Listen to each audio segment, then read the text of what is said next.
Every athlete leaves something behind. Not just records, but moments that changed the way the game felt. Some stories are loud. This one isn't. Tonight, we slow it all down. And listen. This is Mary Com's untold journey. From Manipur's silence to world boxing glory, a sleepless legend. The night was still in Manipur. Silence held the hills, as if something sacred was just about to begin. Down in a small house with smoky walls and floors shaped by generations, a girl sat quietly with calloused hands and restless eyes. She wasn't holding a book. She wasn't holding a toy. She was holding something you couldn't touch. A feeling, a pulse, a dream still unnamed. Outside, the rice fields waved gently beneath the stars. Inside, her bones were learning how to listen. In the dark corners of that house, the world didn't see a fighter. No gloves, no mouthguard, no rain, just a farmer's daughter, born to carry wood, cook rice, follow rules. And yet, every night, something small inside her refused to sleep, refused to fold itself into the life that was waiting. Why? She couldn't say. Not yet, and no one was asking. Her name was Chung-Ni Chan, but years later, the world would chant another name in stadiums built far from these quiet fields. A name braided with grit and gold. Mary Com. But tonight, she was still just a shadow among millions. A whisper still forming in the throat of the mountains. A question not yet asked loud enough to be heard. And maybe that's where all stories begin. Not with noise, but with silence that refuses to end. If the sky listened closely that night, it might have heard a heartbeat growing stronger. A soft knock on the walls of the ordinary, asking to be let out. The world had no idea what was coming. Not yet, but soon it would. And when it did, it would remember that some storms don't begin with thunder. They begin with a girl, sitting alone, refusing to let her fire go out.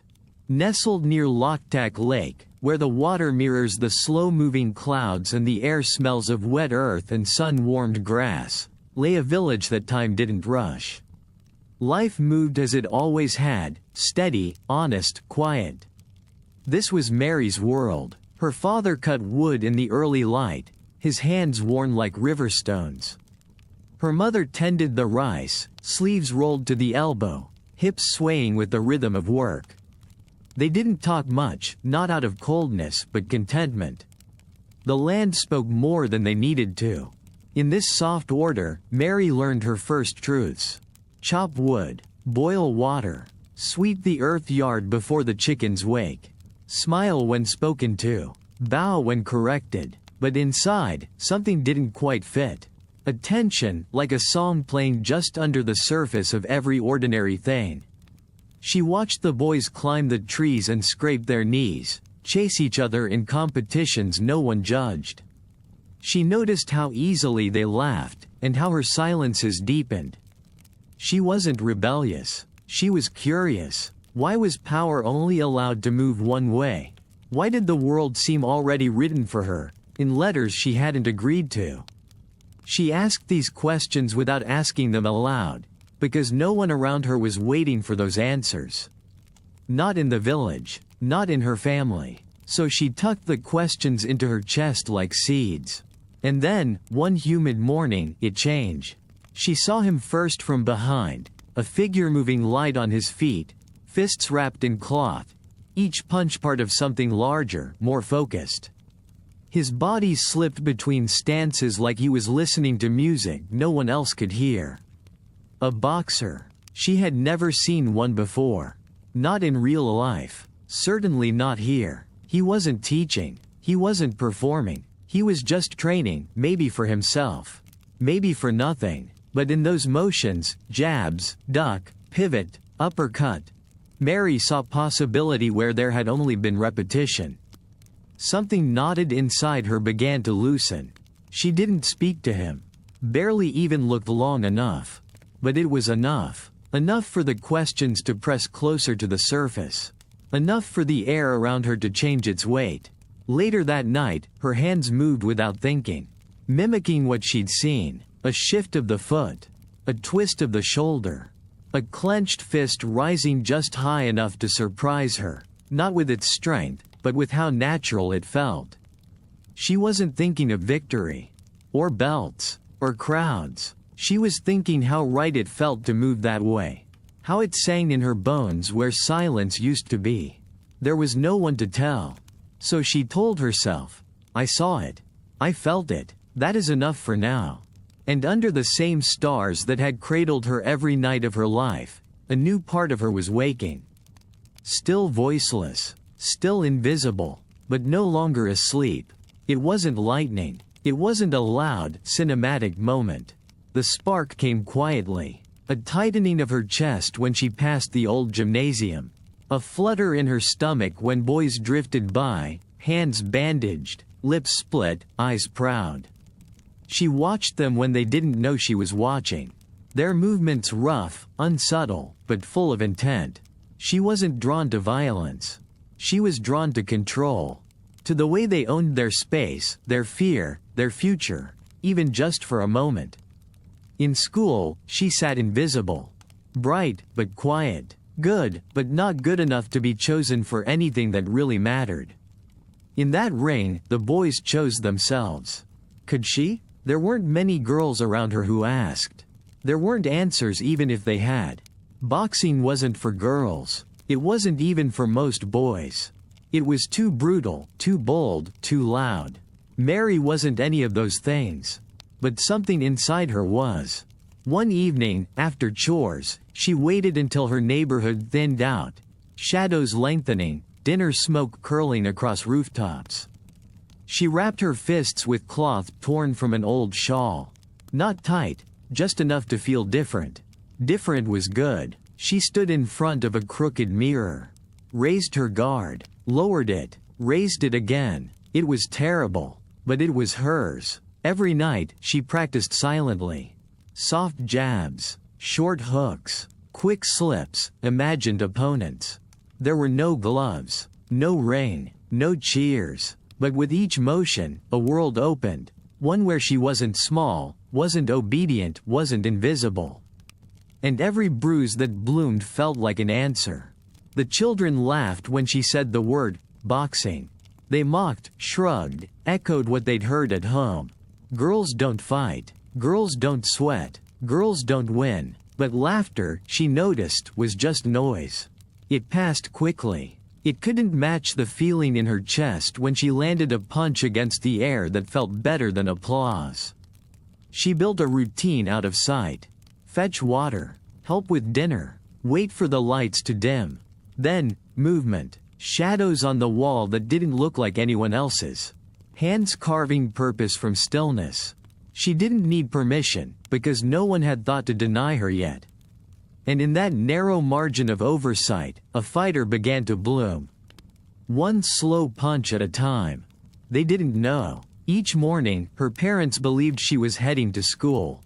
Books in hand, braid tied neatly, slipping into the crowd of children ringing bells and laughter. Everything looked as it should. But Mary was going somewhere else. She waited until the road bent sharp enough to lose sight of her house. Then she turned, left the others behind, and walked down a path few used. Dust gathered at her ankles. Her heart beat faster, not from fear, but from purpose. And there, tucked behind rusted doors and worn-out hopes, was a training space. Not much of one. A hall, barely lit. Mats with corners curled. Wooden platforms creaking under their own weight. But it was enough. She didn't ask for permission. There was no coach waiting with open arms. No elder guiding her with firm, supportive hands. She trained in the leftover hours of the day, when the light was too tired to judge her. Sweat became her syllabus. She mimicked what she saw, what she remembered.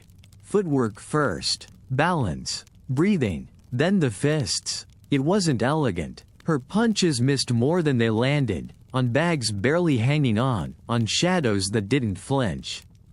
But it didn't matter. Each mistake fed her. Each soreness confirmed she was changing. Her body began to remember. Movements sharpened. Stumbles shrank. She grew faster in the quiet, stronger in the unseen. She was careful with her secrets. At home, she kept the bruises hidden beneath sleeves, the calluses beneath folded palms, the late nights justified with extra studies. No one suspected a girl that quiet of rebellion. But this wasn't rebellion, it was construction. Sometimes, other boys would be there, loud and careless. They didn't know what to make of her. She kept her eyes low, her distance measured. Until the ring was empty. Until she could step inside. Her first steps were nervous. The ropes were frayed and unfamiliar. But inside them, she felt something else, a claim. As if the square belonged to anyone brave enough to enter. So she did. She threw punches that no one saw. Took hits from air. Built combinations out of fragments she remembered from glimpses. No cheers. No instruction. Just repetition. Over and over. Left. Right. Slip. Pivot. Until the muscles moved without invitation. Until her heartbeat synced with the rhythm of something larger, nameless, waiting. Some days, she doubted. The doubt came in waves. What was this for? Who was she trying to be? But the doubt never stayed long. It had no room in her body anymore. She was filling that space with effort. No one told her to stop. No one had yet told her she could. So she pressed forward, one training session at a time. In the shadows. In silence. But lighting the wick of something no one could put out. He saw her one afternoon, when the sun hung low and the dust painted everything gold.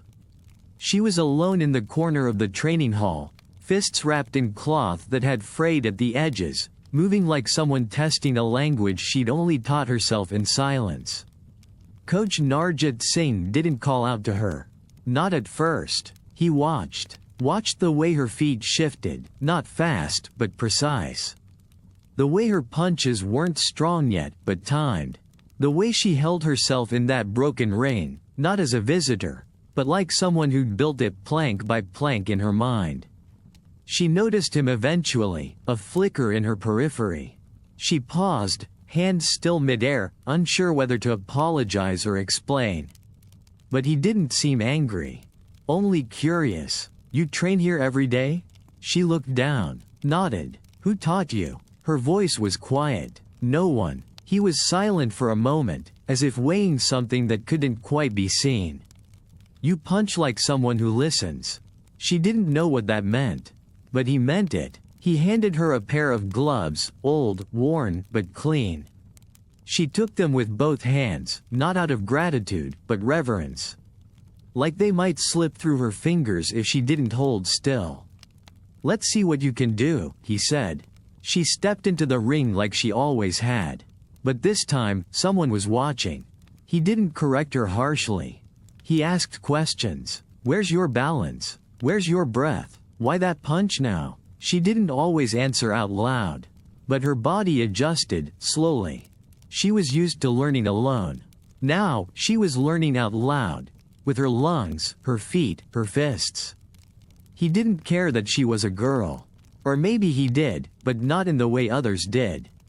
He cared that she moved before she second-guessed. That her timing was cleaner than expected.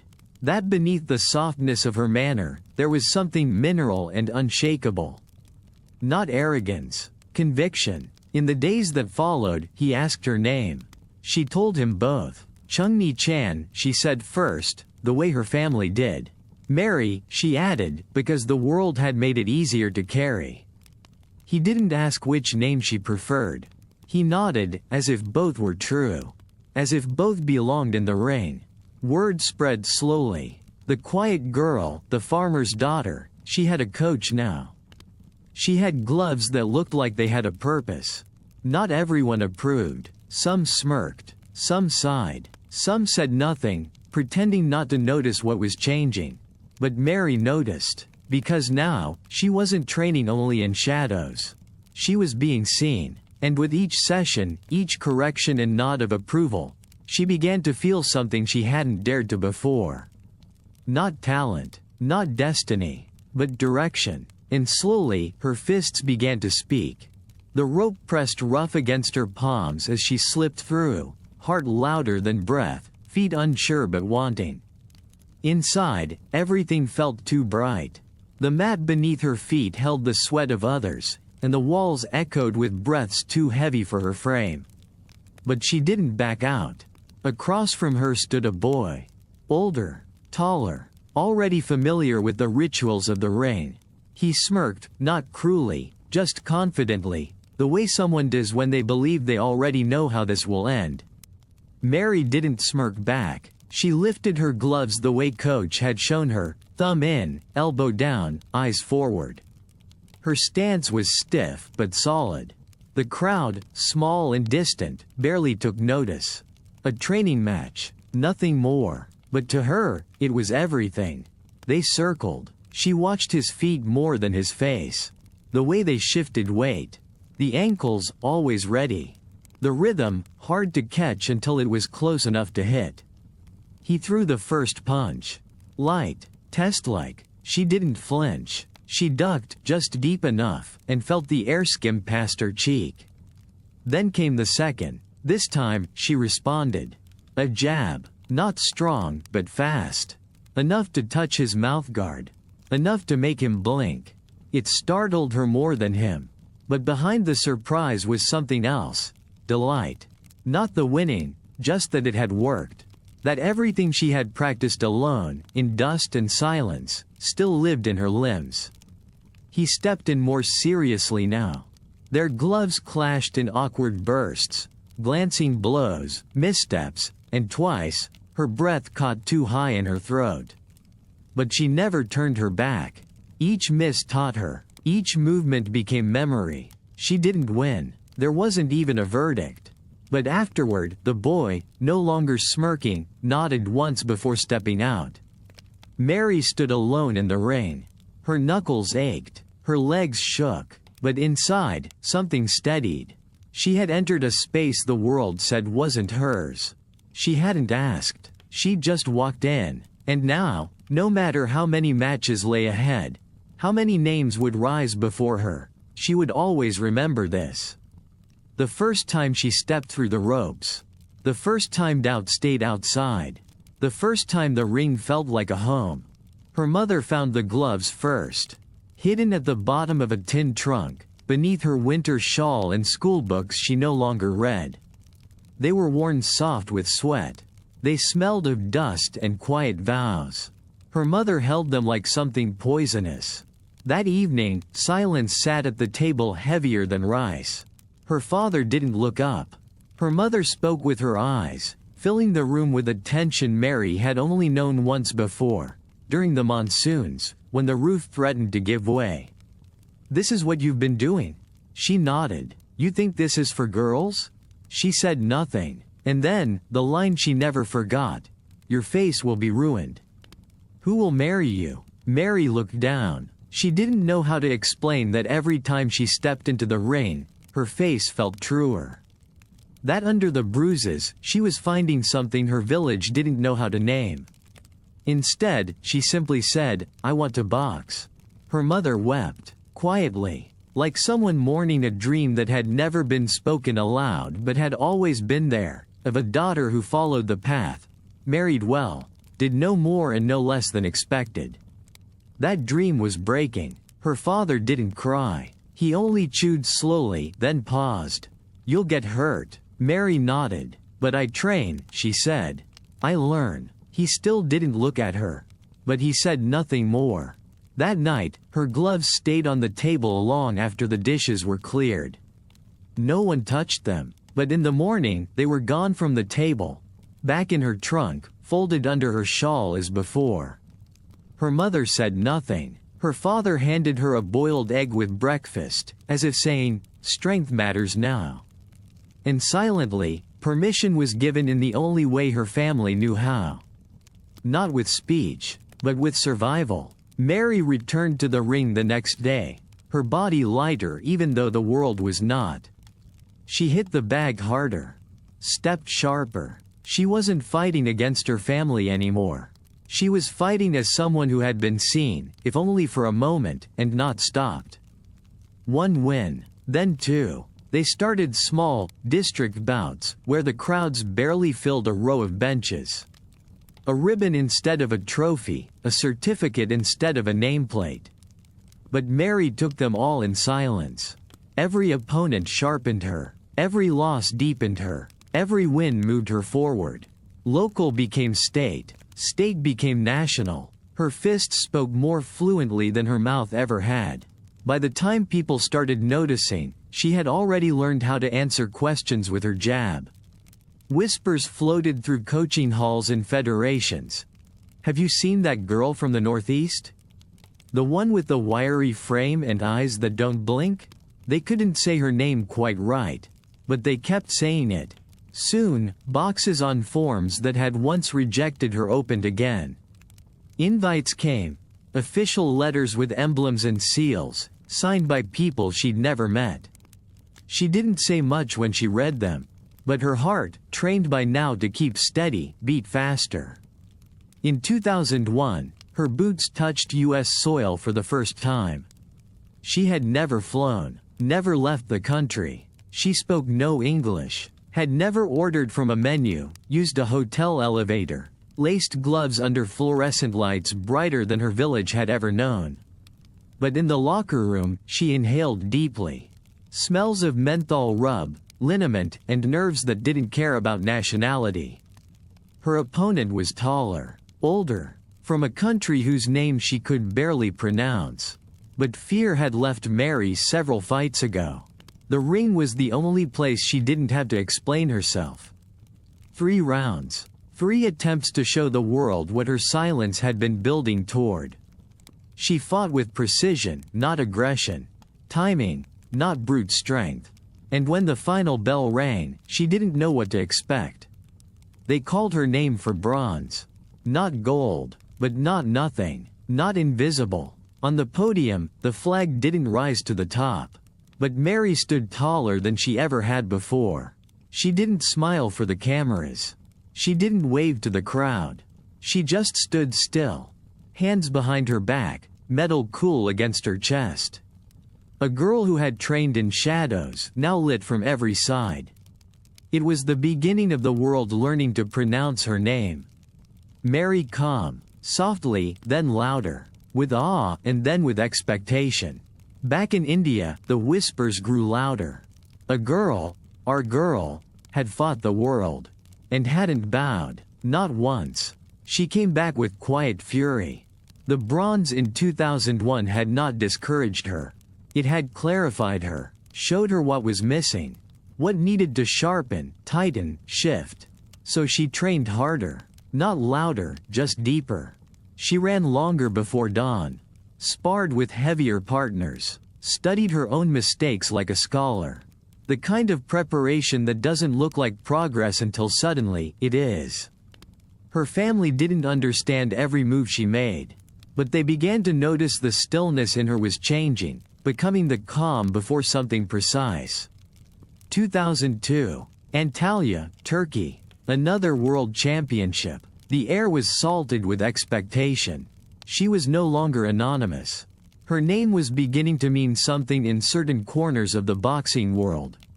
Her first match, clean. The second, brutal. But she didn't fold. She didn't overpower her opponents. She outthought them, outmoved them, wore them down like water wears stone. By the time she reached the final, her corner wasn't hopeful, it was certain.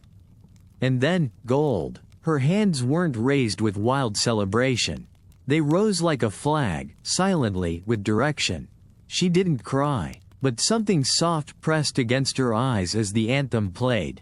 She had done it, not by accident, not from luck, but by staying when most would leave. Reporters struggled to find words that matched her presence. She was small, quiet, utterly focused. She didn't dazzle in press rooms. She didn't boast. But in the ring, her fists told stories larger than her voice ever tried. She flew home with the medal zipped in a side pocket. During the interview at the airport, her answers were almost shorter than the questions. But in her eyes, steadiness. In her hands, new weight. She didn't slow down. 2003. Gold again. 2005. Another. 2006. Again. 3 more world titles stacked without spectacle. Each time, the same answer when asked how it felt. I'm still learning. And she meant it. To the world, she became a headline. A name stitched onto jerseys. Magazines printed her story with bold fonts and backgrounds of flags and flames. But Mary kept her shoes muddy. She still trained where the walls peeled. Still ran mornings in fog. Still listened more than she spoke. Because for her, it was never about proving others wrong. It was about finding where in this world her fire could breathe fully. She had found it. And with every swing, every dodge, every triumph built without noise, she became not just a champion, but proof that greatness can arrive without permission, and stay without apology. They started calling her Magnificent Mary after her 3rd world title. She hadn't asked for it, didn't expect it, but it echoed through articles and headlines, posters and medals. A name that sparkled louder than she ever did. Mary didn't fight for names. Back home, there were no crowds waiting at the train station. No parades. Just familiar roads through glowing fields, the same scent of boiled rice and firewood. She'd drop her bag in the corner and start helping her mother, as if the world championship wasn't still gleaming in that zipped back pocket. She swept the yard, carried water, tended to the smallest things. Balance wasn't something she found. It was something she protected. Because when the cameras left, the world stayed the same. And she liked it that way. Her medals were stored in a plain wooden box. Not displayed on walls, not polished for visitors. Just kept, held, remembered. But when she stepped back into the gym, her body changed. Her feet remembered what silence couldn't say. Her eyes darkened toward precision. Her fists, faster than before. People expected her to slow down, to hold what she'd earned and let go of the climb. She did the opposite. In 2005, she defended her world title again. In 2006, she made it 4. Each time they handed her the gold, she bowed, not to the crowd, but to the discipline. To the quiet, to the grind. She trained like she never won. No celebration lasted past the weekend. On Monday, she was back on the mats, sparring partners 10 years younger, coaches asking her to loosen her shoulders, fix her pivot, breathe better through the nose. She never said, I know. She always asked, again? The thing about Mary wasn't her strength, or her speed, or even her trophies. It was the way she remained a beginner, even at the top. To her, greatness wasn't possession. It was routine. Wake early, run further, tape tighter, fight smarter, speak less, let the ring do the shouting. The nickname stuck, Magnificent Mary, used in commentaries, interviews, editorials. But in practice, she was just Mary. Moving across the floor with runner's lungs and amongst patients. She laughed with juniors, picked up gloves left behind, cleaned her space without being told. She didn't wear ego like armor. She wore humility like skin. The world called her legend. Her village said she was their daughter. She remained both, with no contradiction between the two. Because glory, to Mary, was never the finish line. It was the permission to keep going. He wasn't loud, didn't swagger like fighters did. He moved like the early morning, quiet, focused, unhurried. Mary noticed him at a training camp, somewhere in the space between sparring rounds and shared meal trays. He stood by the fence, lacing his football boots with precision, eyes following the ball, not the people. He wasn't there to be seen. But she saw him. His name was Onler. She learned it from a friend, then forgot it, then remembered it again after he offered her a bottle of water on an especially hot day. No words. Just the bottle, a nod, and then he walked away. That was enough. Conversations began slowly. Not full ones. Just questions exchanged like borrowed tools. Which room are you in? Does the coach shout at everyone like that? Do you miss home? She didn't talk much. Neither did he. But some silences feel empty. Theirs never did. Letters followed. Not love letters, not at first. Just pages of plain thoughts and careful questions. Folded quietly, handed without flourish. His handwriting was neat, hers was not. They wrote about food, about aching muscles, sometimes about dreams. He never asked why she boxed. Never spoke about femininity, shame, or doubt. He just accepted it, as plainly as she accepted that he would never sideline football from his life. He saw her as completely as she wanted to be seen. Not broken, not remarkable, not fragile, just Mary. The day he proposed, he didn't kneel. There were no flowers. He simply looked at her and said, "I'll walk with you." She looked away, bit her lip, and because her heart already knew, she nodded. Some in the sports world frowned.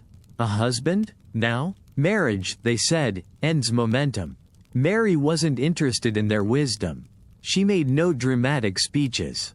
Didn't list her reasons. She just kept training, kept fighting. Only now, she had someone waiting at the other end of the ring. Not to save her, but to meet her. Their love didn't live loud.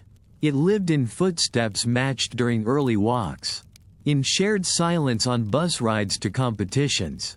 In notes left beside protein bars. In the way he tied her hand wraps when her fingers were stiff. Onler never stepped into her spotlight. He held the mirror steady while she fixed her stance. Years later, when crowds would cheer her name and medals hung heavy, someone asked her how she balanced it all. Marriage, children, champion. She smiled and said, "I don't balance. We hold each other."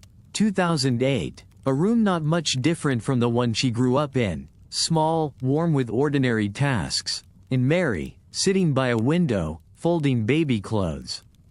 The world turned outside. Another championship announced. Another name crowned. Her gloves sat on a shelf, laces curling like forgotten vines. She didn't feel regret. She felt full. 2 boys, twins, born into her arms like a second pulse. Their cries louder than the final bell, their needs constant, their presence undeniable. For a while, she gave them everything. Midnight feedings, first coughs, sleepless watching, and yet, whenever the house emptied into sleep, and the world outside dipped into calm, something inside her stayed awake. Not restless, but unfinished. She pressed her palm to her belly, now soft with motherhood, and wondered if her strength had changed, or simply shifted places. People assumed it was over. They didn't say it cruelly, just certainly. She had a good run. She'll coach, maybe. It's time for younger girls now. Mary didn't argue. She just waited, until the body healed, until her boys slept more than they cried, until the dreams returned not as noise, but rhythm. One morning, 6 months after childbirth, long before the sun cleared the hills, she laced her shoes again. The road was still there. The gym smelled the same. But her breath? Different, deeper, wiser, carved by something no opponent could match. At first, her legs didn't cooperate. The mirror was a stranger. The gloves felt heavier. She didn't panic. She moved slowly, rebuilt what had shifted, minute by minute, sweat by sweat. The fire wasn't gone, only relit. Her coach, surprised but not confused, offered her pads without question. "She won't last," someone whispered. She did, round after round, week after week. The sacrifice wasn't the training. It was the goodbye kiss every time she left 2 tiny faces behind. But she whispered promises into their hair. "Mama will come back stronger." And so she did. She returned to tournaments not with the hunger of a first-timer, nor the pride of a champion, but the steadiness of someone who had crossed through a kind of love that sharpened purpose. She wore stretch marks beneath her belt, lines of motherhood alongside muscle. And when the bell rang again, her fists didn't just fight to win. They fought to return. She wasn't the same fighter. She was more. And now, every time she stepped into the ring, she wasn't alone. Each jab was answered by a heartbeat she carried in her memory. Each round, a quiet, invisible chorus whispering, "Mama. Mama." They had said pause. She had chosen, not yet. The year was 2012. For the first time in Olympic history, women would box. Not as an exhibition, not as a novelty, as equals, as athletes. For Mary, it felt like something she'd fought her whole life without knowing it would come. There was only one spot. Only one Indian woman would go. She was older now, not the rising star, but the name already etched in silver and gold. Some thought she'd step aside. Let a younger girl try. She didn't, not with anger, not with entitlement, with resolve. She trained harder than ever. Her mornings started before sunrise, her days stretched longer than most could bear. Her body carried battle scars. Her heart carried names, Onler, the twins, her parents. Her country, her stances changed, her defense tightened, not because she was chasing legacy, but because she wasn't done. Grief visited her training then. Her third child was only 2 years old, and soon after, she gave birth to her fourth. Lost him. The sorrow came like a wave, crashing into the middle of her preparations. But even grief couldn't drown her discipline. She cried in silence, then put her gloves back on. She knew what the Olympics meant. It wasn't just another medal. It was history. It was belonging. Her name stitched onto her kit, India across her back, felt heavier than anything she'd worn before. In London, strangers cheered. Reporters watched. Cameras followed her walk from tunnel to ring. But Mary didn't look up. She touched the ropes like they were prayer beads. Stepped through like someone entering not a ring, but a promise long kept. She was fighting younger women now. Shinier, faster, fresher. It didn't matter. Her movements were thoughtful, calculated. Her punches weren't wild. They were lines of experience, drawn step by hard-earned step. She made it to the semifinal. Then the bell rang, and it didn't end the way she dreamed. She lost. Just before the final, just before gold was even possible. But when she stood on the podium with bronze around her shoulders, something larger shimmered. Because this wasn't just a medal. It was a full circle closing in soft, steady breath. It was the girl from Manipur, born in the rice fields, who once shadowboxed alone by moonlight. Now standing before the world, not asking for anything. Only breathing, only standing. And on that podium, cameras flashing, anthem echoing for someone else, the world saw her. A mother, a fighter, a quiet force, one who had carried not just hope, but proof, that women could fight with grace, with fury, with purpose. That arrival doesn't always need gold. Sometimes, just being there, after everything, shines brighter. Afterwards, when they asked how she felt, she smiled. "It's not the end," she said. And she was right. She didn't need to see the color. She could feel it, cool against her chest, steady in its weight. Bronze. Not gold. Not silver. But she had held nothing when she began. Nothing but a will, and now, her hands held proof of what that will became. The cameras zoomed in. The lights flared. On television screens across India, the nation leaned in, watching her eyes instead of the medal. They saw what they hadn't seen during the match. Tears that came slowly, not from disappointment, but arrival. The kind of tears that wash away silence.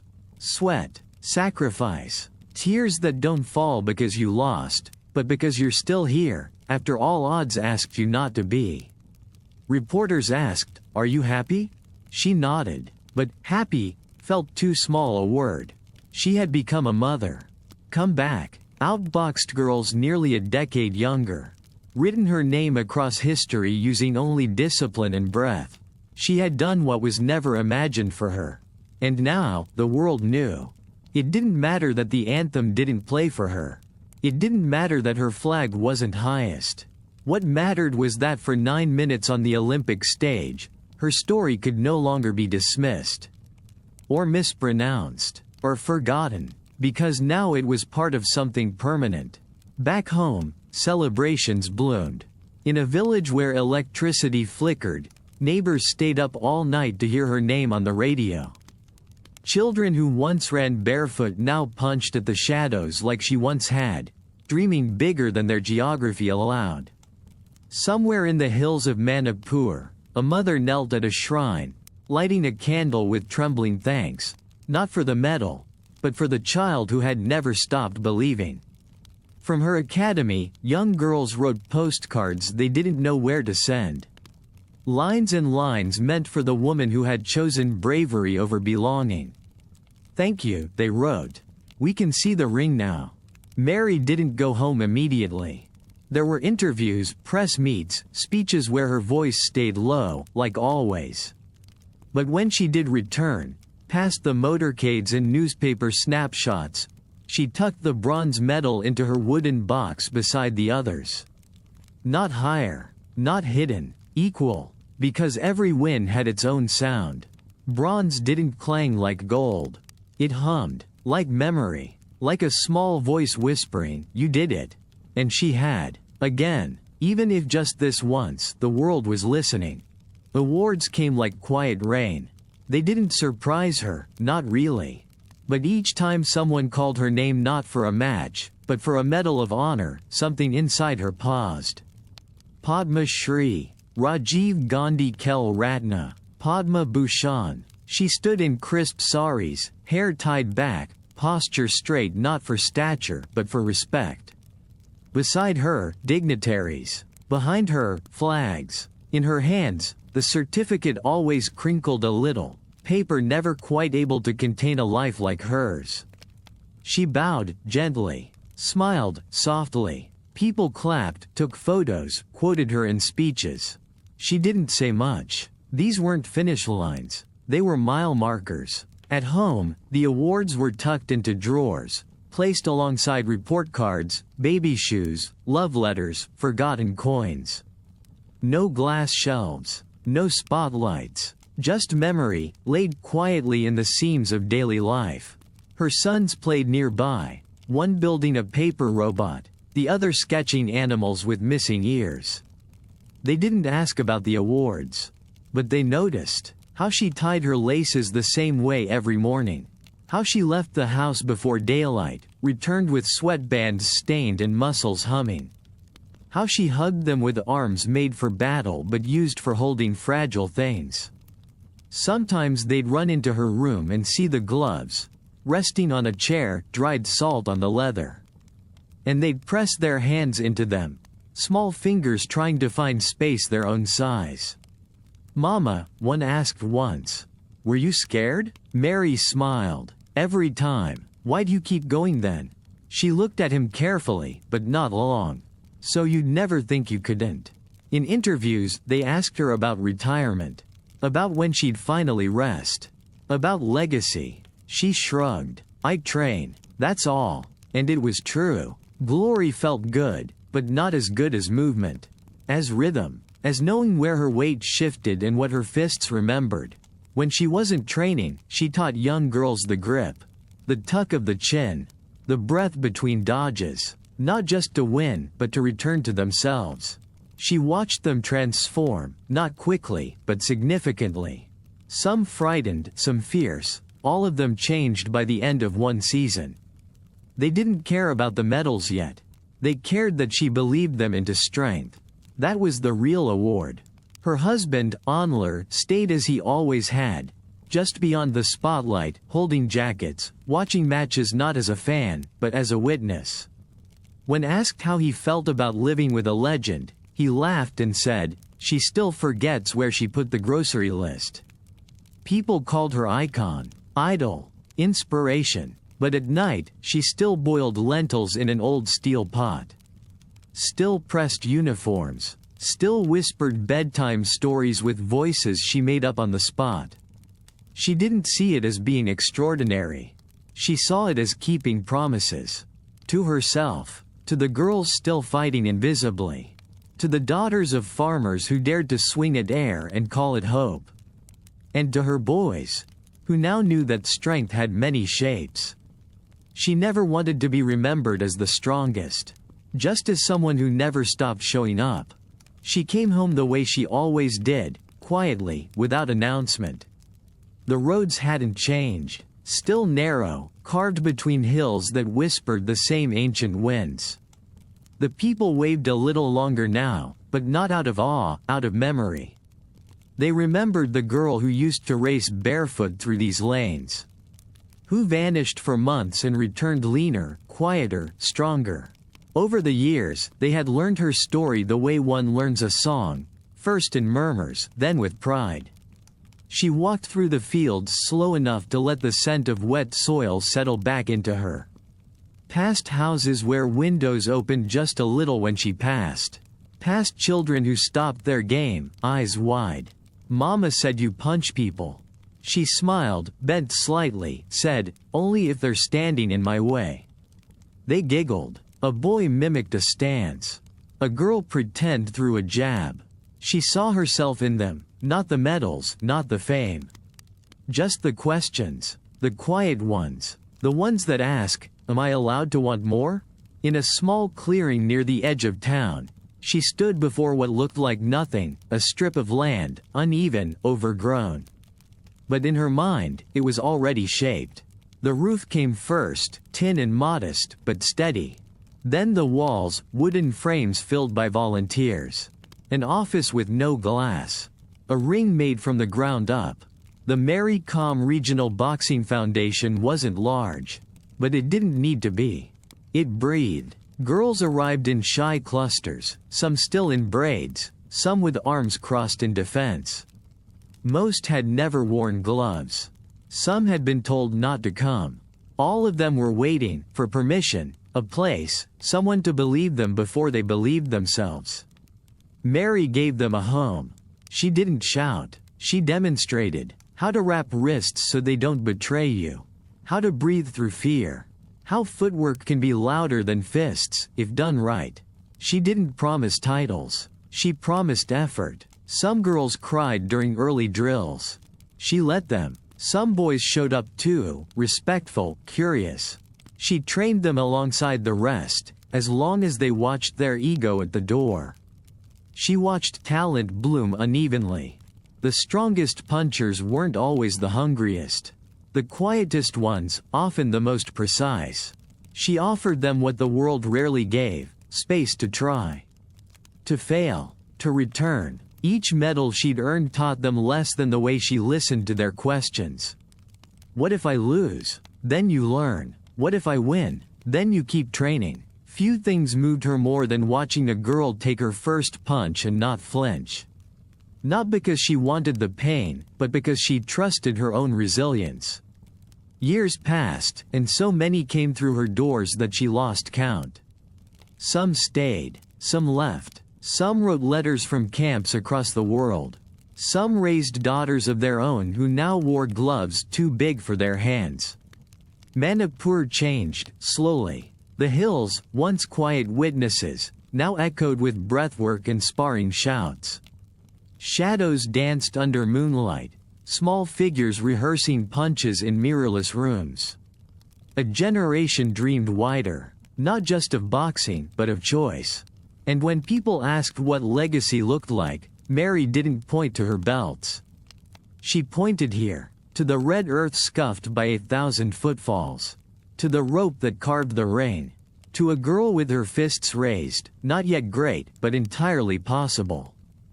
The letters came first, requests mailed in careful fonts, with seals she'd never seen before. Film studios, producers, writers with silver pens and promises. They wanted her story. Wanted to bottle it in 2 hours, polish it, package it, deliver it to millions. At first, she hesitated. How can anyone understand the quiet inside a fight? How could they recreate the smell of gym dust mixing with rain on tin? The soft ache of missing your twins on the second day of a tournament. The way grief teaches you to jab. But eventually, she said yes. Only because she knew. Stories untold rust in the dark. So they came. The camera crews. The actress, fierce, determined, respectful. Willing to train, to bruise, to feel it. To hold her life, not impersonate it. They spoke often, sometimes late into the night. Not about awards, but about the days before them. The film became real. It had the sweat, the soil, a little glamour, yes, but more than that, it had intention. It reached screens across the country, across oceans. In towns that didn't know how to spell Manipur, girls whispered her name into their own futures. Some cried, some signed up for boxing. Others simply lifted their chins a little higher.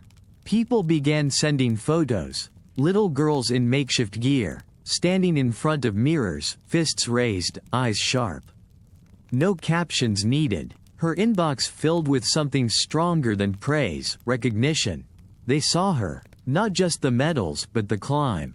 Her name turned into shorthand for perseverance. A reference point, a symbol. News anchors used it to describe unlikely wins. Parents used it to encourage daughters. Teachers wrote it on bulletin boards. And still, every morning, Mary rose the same way. Before the light, braiding her hair, taping her wrists, stretching in silence while the world outside her windows remained soft with sleep. She still trained, not for the next tournament, but because the rhythm meant something permanent. The gym was as it always had been, smelling faintly of leather and ambition. The bags still swung, the floor still creaked. She shadowboxed in a corner where the light hid just enough. People asked her often if the film had changed her life. She smiled at that. Life had changed long before that. In a small room with cracked walls, fists wrapped in old cloth, throwing jabs at ghosts that once told her no. The film didn't make her a legend. It reminded the world she already was. And each day she still showed up, not for applause but for presence. Because myths are only useful when they make room for the human behind them. And Mary had never left the ring. She could have stopped. 6 world titles behind her. A legacy stitched into history. A name children chanted in playgrounds. A statue already carved in the minds of millions. But Mary Kom wasn't finished. Not yet. Not in 2018. Not at 35. Not after raising 3 sons. Not after rebuilding her body again and again. Not when there was still space in her for another round, another climb, another chance. People whispered, kind whispers this time. Words like legend, veteran, icon. The kind of words they use when they think you no longer need to prove anything. She nodded politely, smiled graciously, and went back to training. Longer miles, heavier bags, sparring partners with fresher legs, and wider eyes when they realized how hard she still hit. They called her ma'am. She told them not to. In the ring, everyone was equal. The gloves didn't feel nostalgic. They felt necessary. The hunger? Still exact. Not desperate. Focused. The tournament was in New Delhi. Home soil. Crowds louder than she liked. Banners painted with her image. Cameras waiting for a quote that echoed gold. She said little. She saved it for the ring. One by one, opponents came. Younger, faster, newer. Some smiled with reverence. Some fought like they had something to prove. Mary fought like she had nothing to hide. Her movements were lean, trimmed down by decades of discipline. She didn't waste punches. She didn't chase. She let them come, then dismantled their rhythm like music she'd already memorized. Each victory was a reminder. Not to others, to herself, that she still belonged here. The final was sharp, clean, no drama. She didn't need it. She won with such clarity that the crowd was left stunned for half a beat before erupting. 7th world title. A record. A litany now. 2002. 2005. 2006. 2008. 2010. 2012. And now, 2018. She stood quietly in the center of the ring, gloved hands lifted not in triumph but in acknowledgement. This wasn't surprise. This was return. Reporters scrambled. History was rewritten. Again. But Mary, she went to her corner, untied one glove, then the other. pressed them together and bowed. Later, when asked how it felt, she said, "Same ring. Same dream." The belt was heavier now. So was the moment. But she carried both with the grace of someone who never chased fame, only form. She wasn't fighting time. She wasn't proving youth wrong. She was continuing. Because some fighters aren't chasing last chances. They're dancing with first loves. And this was still hers. The rain, the roar, the stillness between rounds. All of it, still hers. They asked her if it was time to rest. She smiled, tilted her head a little, as if trying to hear a question that had never quite made sense. Rest? Maybe later. But right now, she wasn't done. She still woke before sunrise. Still wrapped her wrists with precision. Still led drills at her academy with the same quiet sharpness that had anchored her from the beginning. Most people her age whispered about closure. She whispered counts. 1, 2. Slip. Pivot. Again. She wasn't chasing medals anymore. She was stretching in other directions now, toward service, toward teaching, toward the kind of legacy not encased in glass, but passed hand to hand. Her students watched her like a chapel watches its lamp, steady, burning, quiet. A few cried after hard losses. She'd place a hand on their shoulder, not to console, but to remind. You cried, so tomorrow you fight better. She traveled, sometimes, speeches, conferences, invitations in cities she used to only see on TV. People asked her to speak on dream building, on motherhood, on endurance. She kept her answers short. Because answers meant less to her than rituals. There was still gear in her travel bag. Not just the clean rewrites of her life, but wraps damp from last week's sparring, a few faded photos folded into her training journal, a scuffed medal the twins once took to school for show and tell. The world changed. Fast, loud, new athletes blazed forward. Magnificent Mary wasn't in the headlines every day anymore. She didn't need to be. She had become something better, woven in. An instrument in the national rhythm. At state tournaments, teenage girls claimed the ring with sharper confidence. One mimicked her stance. Another quoted her in her bio profile. They were different from her, but because of her. A future had opened, and she had held the door. But she still trained, even when no one was watching. Even when the calendar was clear. Even when her name wasn't under the bracket. Because some part of her, maybe the truest part, didn't know how to be anything else. To move, to refine, to breathe through motion, to carve intention from muscle and breath. One afternoon, her son said, "You don't have to prove anything anymore." Mary looked out the window, toward the hills where she had once trained in secret. Then down at her hands, calluses softened, but not gone. "I'm not proving," she said.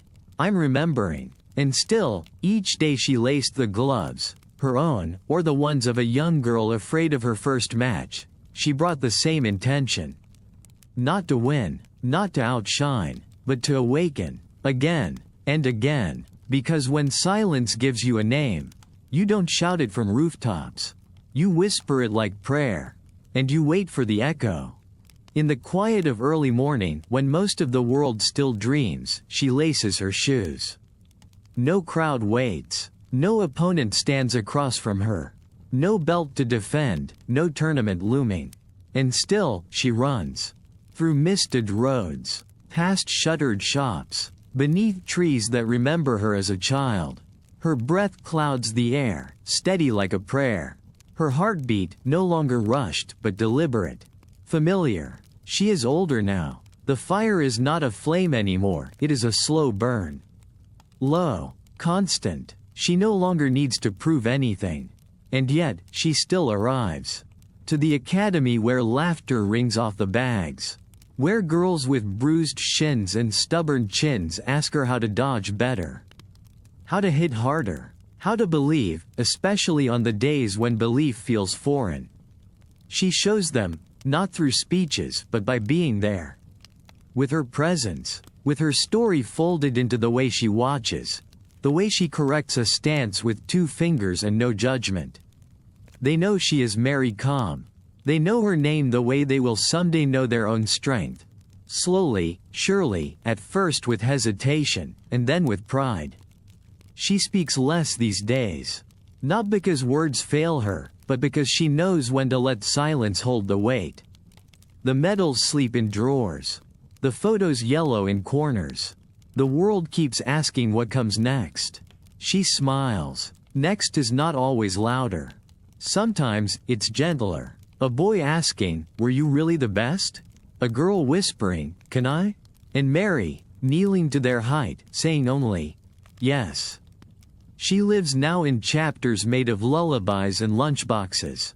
Shadow boxing beside boiling tea. Teaching balance not only in footwork, but in life. Sometimes victory looks like a signature on a scholarship form. Sometimes it looks like a child falling asleep mid-punch drill because they feel safe. Sometimes it looks like walking to the edge of the ring, placing your palms on the ropes, and knowing you don't need to step in anymore to belong. Mary doesn't chase the bell now. She listens for the ones who haven't rung it yet. And when she locks the gym after dusk, one click of the heavy bolt echoing under the stars, it doesn't sound like an ending. It sounds like legacy folding into quiet. The kind of quiet that never disappears, only deepens.